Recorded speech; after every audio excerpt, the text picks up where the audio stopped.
Happy New Year and welcome back to Cure for the Common Game.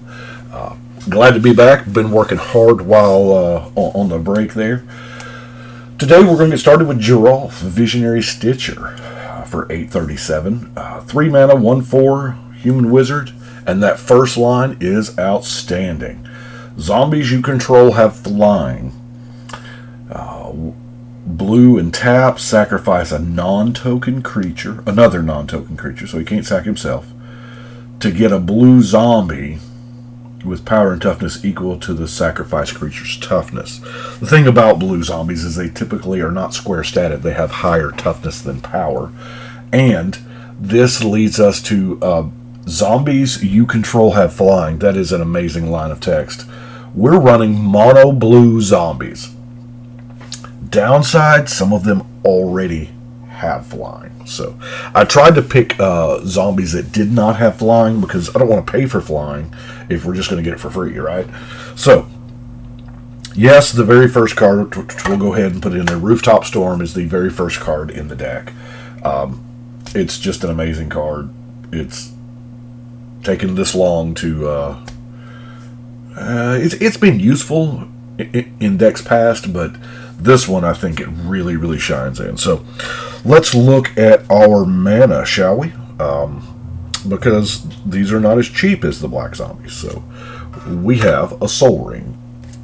Now, kept its monument to making all your creatures one less. That is beautiful. And you have the cast a creature, tap a permanent. Now, we have most of this deck is creatures. Maybe to a fault. I need a little more team pump, like a coat of arms, something like that. But we have a Spectral Searchlight, Sky Diamond, Everflowing Chalice, because it's good no matter where the curve, right? When I build decks, I normally slot Everflowing Chalice in the 4-drop slot, because that's where we're going to probably cast it most of the time. Mannequin and a Dreamstone Hedron for the higher end there. Let's get to the zombies. That's what we're here for, right? Man, this is a bunch of zombies. So, the idea here is, this is a 1/3 defender. It'll fly, sure. You can tap 3 untapped creatures you control to look at the top card of your library. If you don't want it, that's fine. But the thing here is, it's a 3 toughness for one mana. So, you get to make a 3/3 out of it by sacking it. So, Laboratory Brute enters, you mill 4. Yeah, it's a body. Screeching Scab, Scab Goliath, exile 2 creature cards from your graveyard. That's not that hard to do with a lot of these, actively milling you. Skywarp Scab. Scab is now keep in mind that Geralf, these zombies are not your raised from the dead zombies. The blue zombies in Magic represent the Stitcher, the Frankenstein aspect. So, Eternal of Harsh Truths. Stitched Mangler. See, the idea was, yes, I have a lot of these in foil just because I haven't used them anywhere else. But the idea is just a creature overrun, just the ability to out-creature your opponents.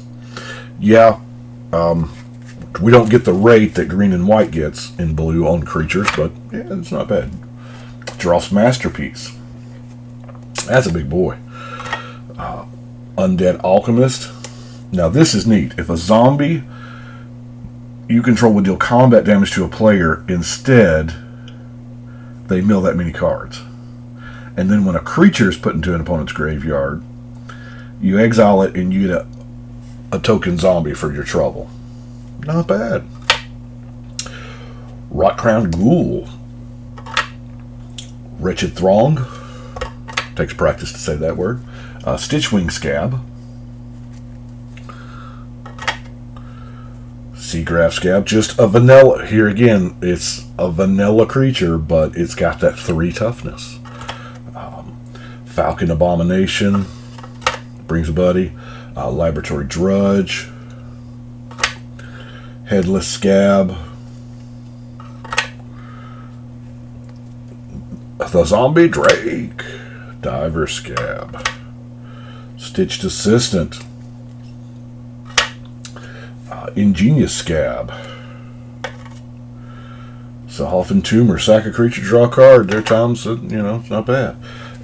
That's why we have so many creatures, because we're going to be milling, we're going to be sacrificing to other cards, we're going to be sacrificing to the commander, so we've got to have fodder to that. The Forgotten Creation. This is kind of neat. At the beginning of your upkeep, you may discard your hand to draw, if you do draw that many. If you're just trying to cycle through your hand, get creatures into the graveyard, what have you.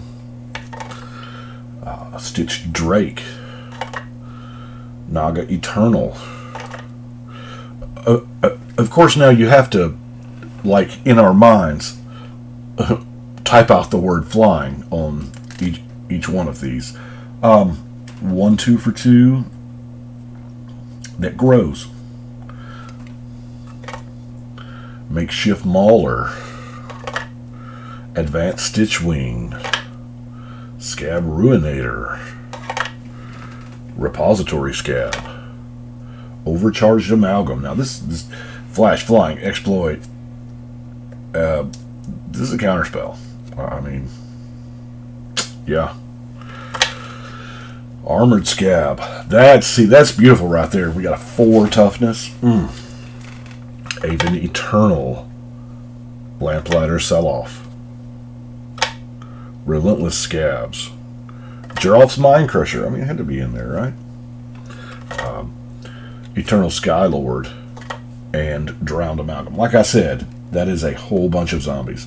Now, I have not particularly played this deck. I know Chris has played this deck because, he's on brand with zombies.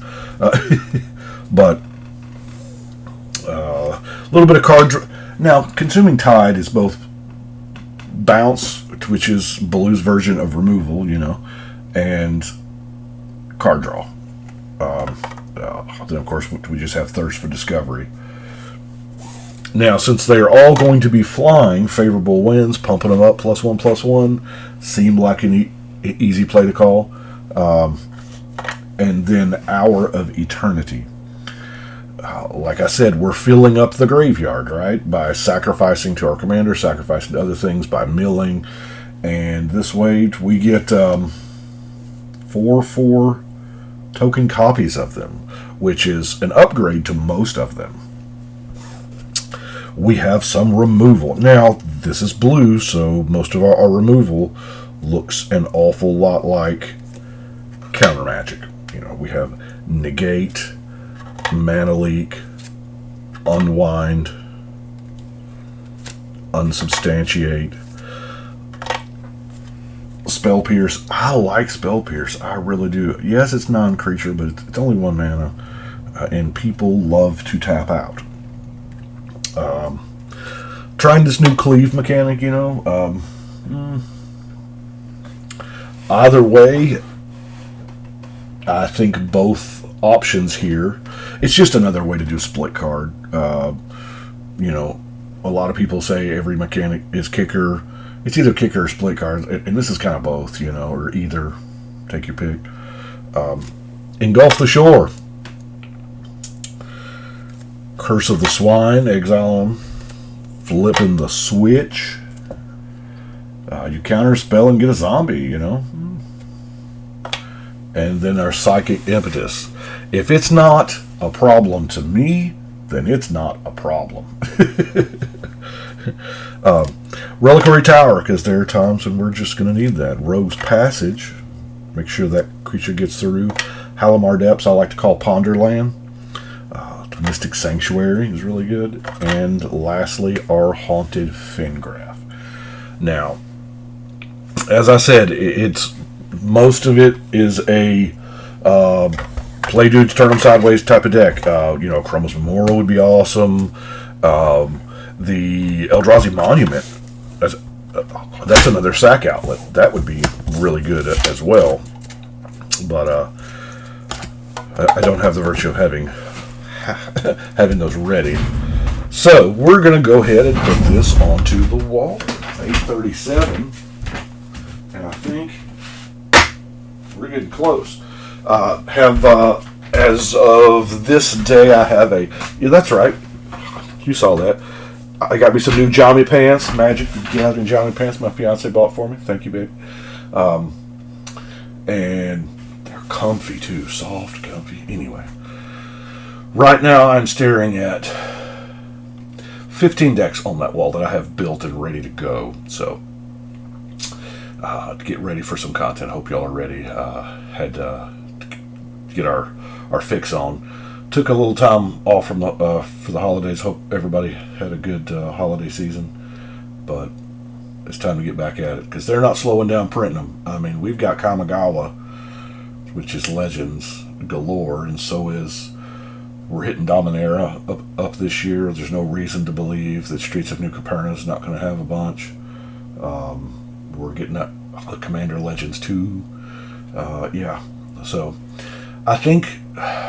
Remember when they said 2020 was the year of Commander? I think that's just the way it is now.